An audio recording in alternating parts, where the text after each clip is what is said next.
এ সুমন্ত, এ সুমন্ত, আজকে সবারই বাড়ি স্যার আসবে। আমাদের সবারই বাড়ি এসেছিল, এবার তোদের বাড়ি যাবি। তোরা তো গরিব, খবরদার স্যারকে তোদের বাড়ি নিয়ে যাবি না। একটা কাজ কর, তুই স্যার আসার আগে তুই কোথাও লুকিয়ে পড়। ঠিক আছে, তাহলে আমি কোথাও লুকিয়ে পড়ছি।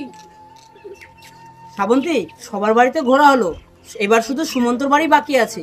ওর বাড়ি কোথায়, চলো দেখাবে। স্যার, সুমন্ত তো বাড়িতে নেই।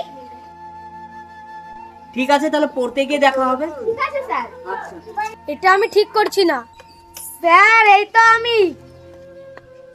হ্যাঁ, আমি তো তোমাকেই খুঁজছিলাম, চলো তোমার বাড়ি। ঠিক আছে, চলুন স্যার তাহলে আমাদের বাড়িতে।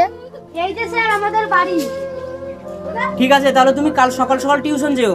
ঠিক আছে, আমি তাহলে আসছি। তোকে বারণ করলাম না স্যারকে তোদের বাড়ি দেখাতে? স্যার জেনে গেল যে তুই গরিব, তোকে আর পড়াবে না। শোন, আমি গর্বিত, আমি গরিব, আমি চুরি করে খাই না, দিনরাত খেটে তারপরে আমার বাবা মা রোজগার করে আনে। আমি গরিব বলে স্যার যদি আমাকে না পড়ায় তাহলে আমার কিছু করার নেই। আমি যাই শিক্ষা নিতে, তাই আমার কোনো কিছু লোকানোর দরকার নেই। হ্যাঁ, আমরা গরিব। গরিব তো সে নয় যার টাকা নেই, গরিব তো সেই যে সব কিছু জানার পরেও চুপ করে বসে থাকে। তো বন্ধুরা, ভিডিওটি কেমন লাগলো অবশ্যই লাইক কমেন্ট শেয়ার করবেন, আর ভিডিওটি ভালো লাগলে অবশ্যই আমাদের চ্যানেলের পাশে থাকবেন।